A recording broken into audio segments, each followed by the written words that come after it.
ഈശോ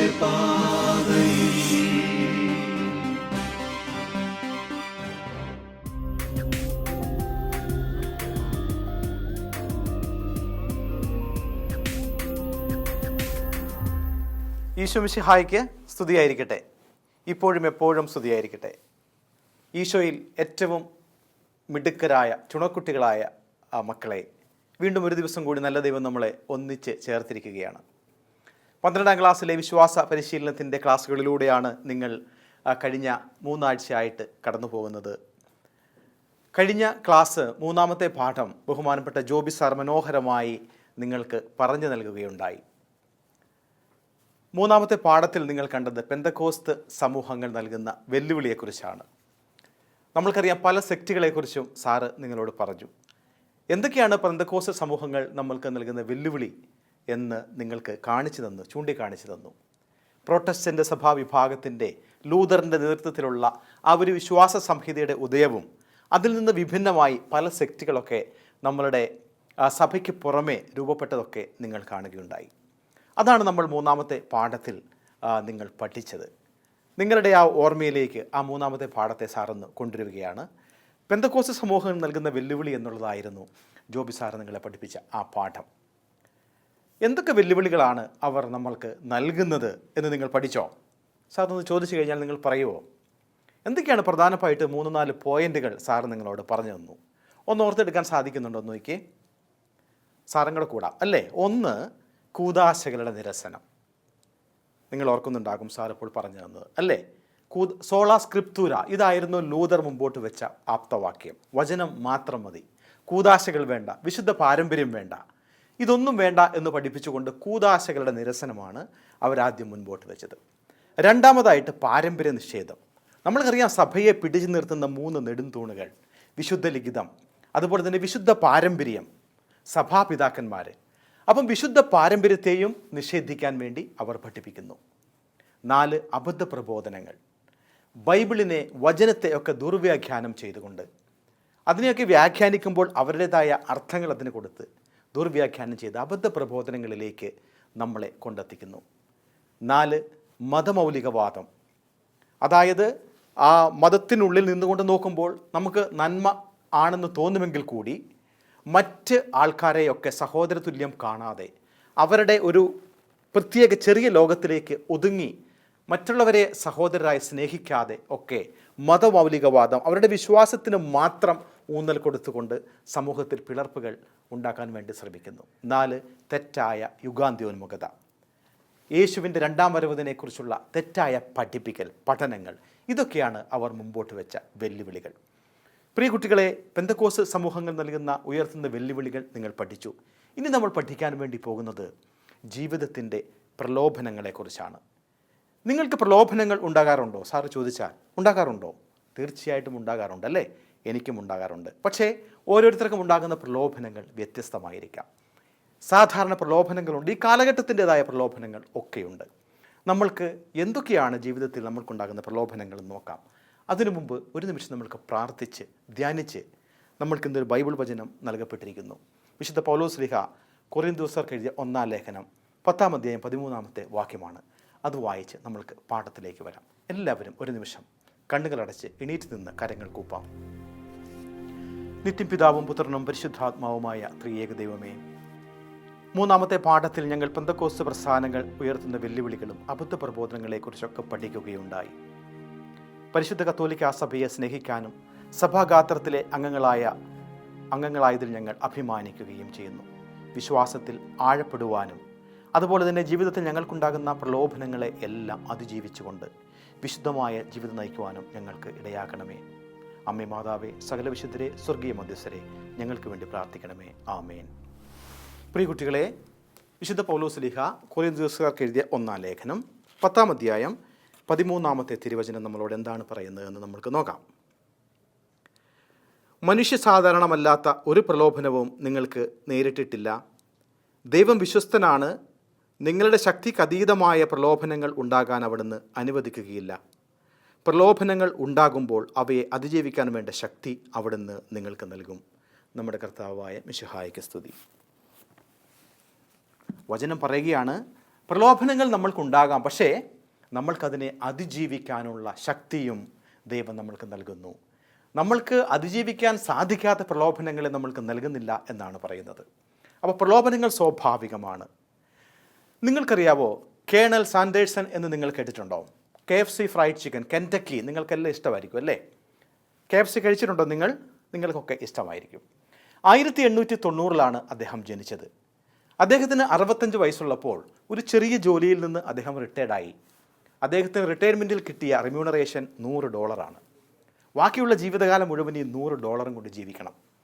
അദ്ദേഹത്തിൻ്റെ മുൻപിൽ ഇരുട്ടാണ്. എങ്ങനെ ജീവിതം നയിക്കും?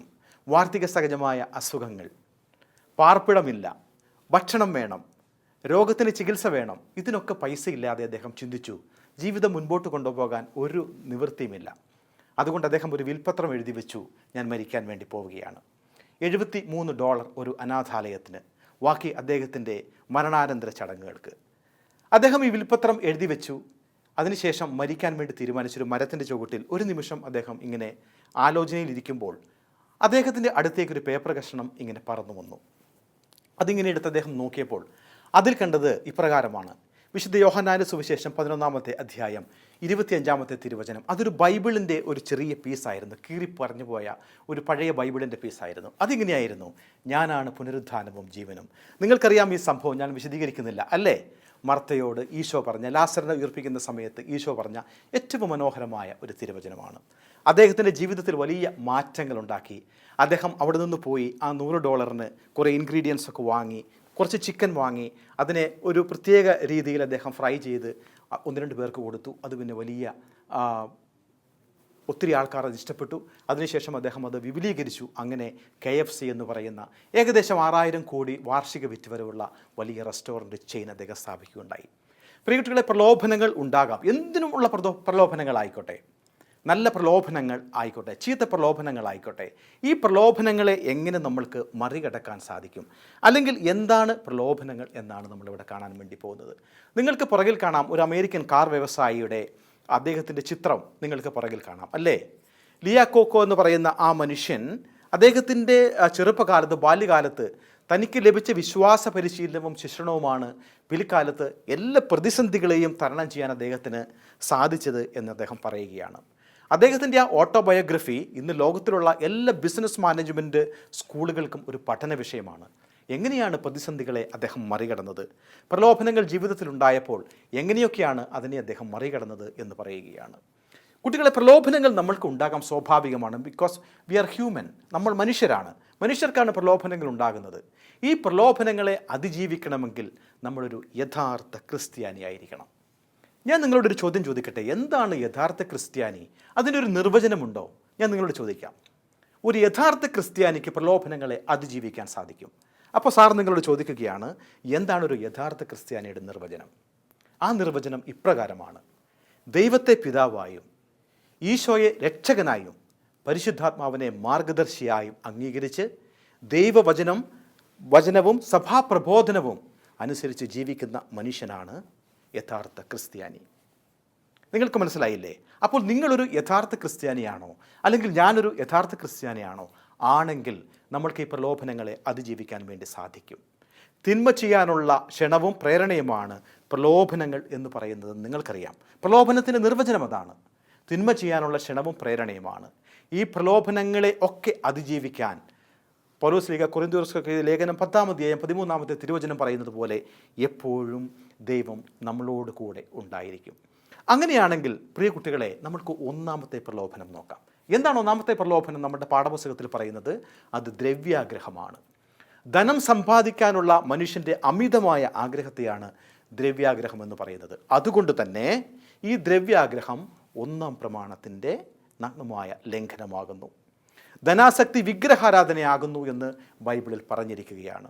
ഭൗതിക വസ്തുക്കൾ നിയന്ത്രണമില്ലാതെ വാരിക്കൂട്ടുന്നത് 10-ാം പ്രമാണത്തിൻ്റെ ലംഘനമാണ്.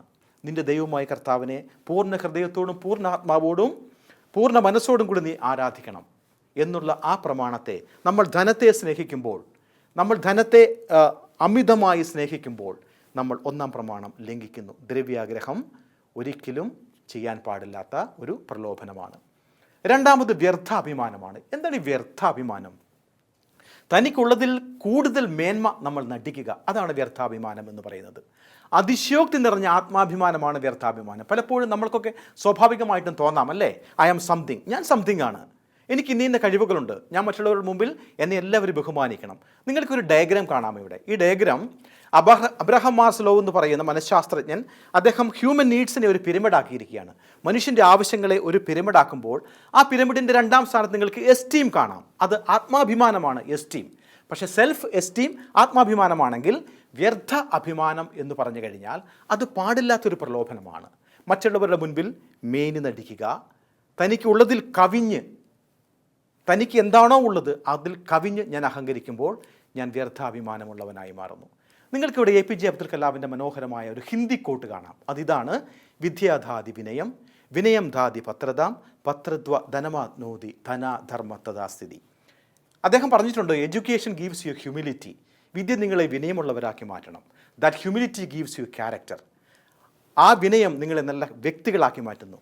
That character gives you righteousness.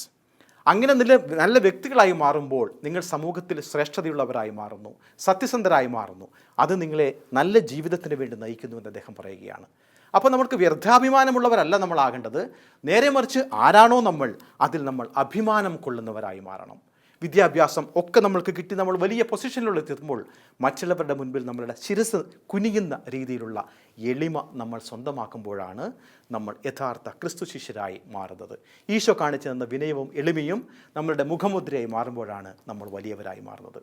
പ്രിയ കുട്ടികളെ, മൂന്നാമത് ഉപഭോഗ തൃഷ്ണയാണ്. എന്താണത്?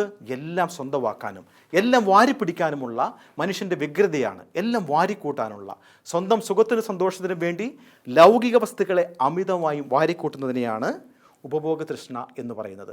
ഇന്നത്തെ കാലത്തെ ഈ ഷോപ്പിംഗ് മോളുകളും അതുപോലെ തന്നെ ഈ ഫാഷൻ്റെ ഒക്കെ പുറകിൽ നമ്മൾ പോകുമ്പോൾ ഇത് തന്നെയാണ് നമ്മളും ഈ ഉപഭോഗ തൃഷ്ണയിൽ പിടിമുറക്കുന്നവരായി മാറുന്നു. കുട്ടികളെ, നാലാമത്തേത് അധികാരമോഹമാണ്. സ്വന്തം സുഖത്തിനും അധികാരത്തിനും വേണ്ടി മറ്റുള്ളവരെ ചവിട്ടിത്താഴ്ത്താൻ പോലും മടിക്കാത്ത ഒരു സമൂഹത്തിൽ മനുഷ്യ സേവനത്തിനായി ലഭിക്കുന്ന അധികാരത്തെ ഇന്ന് സ്വാർത്ഥ നേട്ടങ്ങൾക്കായി ഉപയോഗിക്കുമ്പോൾ നമ്മളും അധികാരമോഹത്തിന് അടിമയായി മാറുകയാണ് ചെയ്യുന്നത്. മനുഷ്യനെ മുൻപോട്ട് നയിക്കുന്ന ഘടകങ്ങളിൽ ഒന്നാണ് അധികാരമോഹമെന്ന് ആൽഫ്രഡ് ആഡൽഫ്, ലോക സൈക്കോളജിസ്റ്റ്, അദ്ദേഹത്തിൻ്റെ ദ വിൽ ടു പവർ എന്ന പുസ്തകത്തിൽ കൃത്യമായി എഴുതി വച്ചിട്ടുണ്ട്. അധികാരമോഹവും നമ്മളെ എവിടെയും എത്തിക്കുന്നില്ല, നേരെ മറിച്ച് നമ്മളെ നാശത്തിൻ്റെ വക്കിലേക്കാണ് എത്തിക്കുന്നത് എന്ന് നിങ്ങൾ ഓർക്കുക. പുറകിൽ കാണുന്ന ആളെ നിങ്ങൾക്കറിയാം, അല്ലേ? അദ്ദേഹം നോർത്ത് കൊറിയയുടെ പ്രസിഡൻ്റാണ്. വളരെ പോപ്പുലറായിട്ടുള്ള ആളാണ്. കിം ജോങ് ഉൻ എന്ന് പറയുന്ന ആ മനുഷ്യൻ അദ്ദേഹത്തിൻ്റെ കസേര ഉറപ്പിക്കാൻ വേണ്ടി ആ തൊട്ടടുത്ത് കാണുന്ന രണ്ടുപേരെ, അദ്ദേഹത്തിൻ്റെ സ്വന്തം അമ്മാവനെ, അദ്ദേഹത്തിൻ്റെ സഹോദരനെ ഒക്കെ വധിക്കുകയുണ്ടായി. 70ഓളം ഒഫീഷ്യലുകളെ കൊന്നതായിട്ട് ചരിത്രം പറയുമ്പോൾ അൺഒഫീഷ്യലുകളെ എത്ര പേരെ അദ്ദേഹം കൊന്നു എന്നറിയില്ല. അധികാരത്തിന് വേണ്ടി മറ്റുള്ള മനുഷ്യരെ കൊല്ലാൻ പോലും മടി കാണിക്കാത്ത ഒരു ലോകത്താണ് നമ്മൾ ജീവിക്കുന്നത്. പ്രിയ കുട്ടികളെ, ഇതൊക്കെ പ്രലോഭനങ്ങളാണ്. യഥാർത്ഥ ക്രിസ്ത്യാനി ആരാണ്? പിതാവിനെയും പുത്രനെയും പരിശുദ്ധാത്മാവിനെയും ആരാധിക്കുകയും നമ്മുടെ രക്ഷകനും രക്ഷിതാവുമായി സ്വീകരിക്കുകയും ചെയ്ത് ഈശോ കാണിച്ചെന്ന മാർഗത്തിലൂടെ എളിമയും വിനിമയമുള്ളവരായി നമ്മൾ മാറുമ്പോൾ നമ്മൾ ക്രിസ്തു ശിഷ്യരായി മാറുന്നു. ആ മനോഭാവത്തോടു കൂടി നമ്മൾക്ക് ജീവിക്കാം, നമ്മൾ ഉന്നതരായി മാറും. നമുക്കൊരു നിമിഷം പ്രാർത്ഥിക്കാം. പരിശുദ്ധാത്മാവേ, പ്രലോഭനങ്ങളെ അതിജീവിക്കാനുള്ള കൃപാവരം ഞങ്ങൾക്ക് നൽകണമേ. ഞങ്ങളുടെ ബുദ്ധി പ്രകാശിപ്പിക്കണമേ. എളിമയും വിനയവും ഞങ്ങളുടെ മനസ്സിൽ നിറയ്ക്കണമേ. നിൻ്റെ ദാനങ്ങളാലും ഫലങ്ങളാലും ഞങ്ങളെ സമ്പന്നമാക്കണമേ. ആമേൻ. പ്രിയ കുട്ടികളെ, ഈ പാഠം നമ്മൾക്ക് നൽകുന്ന ബോധ്യം ഇതാണ്: തിന്മ ചെയ്യാനുള്ള ക്ഷണവും പ്രേരണയുമാണ് പ്രലോഭനങ്ങൾ. അതിനെ നമ്മൾ അതിജീവിക്കേണ്ടിയിരിക്കുന്നു. അതുപോലെ തന്നെ അവയെ തിരിച്ചറിയാനും അവയെ നിർത്തേണ്ടടുത്ത് നിർത്താനുമുള്ള വിവേകം നമ്മൾക്ക് വേണം എന്നുള്ളതാണ് നമ്മൾക്ക് നൽകുന്ന ബോധ്യം. ഈ പാഠം നമ്മൾ പഠിച്ചു കഴിയുമ്പോൾ നമ്മൾക്കുണ്ടാകേണ്ട ഒരു മനോഭാവം ഇതാണ്: പ്രലോഭനങ്ങൾ നിറഞ്ഞ ഈ ലോകത്തിൽ ജാഗ്രതയും വിവേചന ബുദ്ധിയും മുൻകരുതലും നിറഞ്ഞ വിശ്വാസ ജീവിതം കൊണ്ട് അവയെ നമുക്ക് അതിജീവിക്കാൻ സാധിക്കുമെന്ന മനോഭാവവും വേണം. ഈ ആഴ്ച മുഴുവൻ ഓർമ്മിക്കാൻ നിങ്ങൾക്കൊരു വചനം നൽകപ്പെടുകയാണ്. വിശുദ്ധ യാക്കോബ് ശ്ലീഹായുടെ സുവിശേഷം 3-ാം അധ്യായം 16-ാമത്തെയും 17-ാമത്തെയും തിരുവചനമാണ്. എവിടെ അസൂയയും സ്വാർത്ഥമോഹവുമുണ്ടോ അവിടെ ക്രമക്കേടും എല്ലാ ദുഷ്കർമ്മങ്ങളുമുണ്ട്. എന്നാൽ ഉന്നതത്തിൽ നിന്നുള്ള ജ്ഞാനം ഒന്നാമത് ശുദ്ധവും പിന്നെ സമാധാനപൂർണവും വിനീതവും വിധേയത്വമുള്ളതും കാരുണ്യവും സൽഫലങ്ങൾ നിറഞ്ഞതുമാണ്. നമ്മുടെ മനസ്സിനെയൊക്കെ ശുദ്ധീകരിക്കാനുള്ള ഒരു തിരുവചനമാണിത്. ഈ തിരുവചനം നിങ്ങൾ ധ്യാനിക്കുക.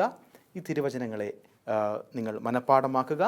അങ്ങനെ ജീവിതത്തിലുണ്ടാകുന്ന എല്ലാ പ്രലോഭനങ്ങളെയും അതിജീവിക്കാൻ യുവാക്കളായ നിങ്ങൾക്ക് സാധിക്കട്ടെ എന്ന് സാർ ആശംസിക്കുകയും പ്രാർത്ഥിക്കുകയും ചെയ്യുന്നു. വീണ്ടും ഒരു ദിവസം കൂടി നല്ല ദൈവം നമ്മളെ കണ്ടുമുട്ടാൻ ഇടവരുത്തട്ടെ. ഈശോ മിശിഹായിക്ക് സ്തുതിയായിരിക്കട്ടെ.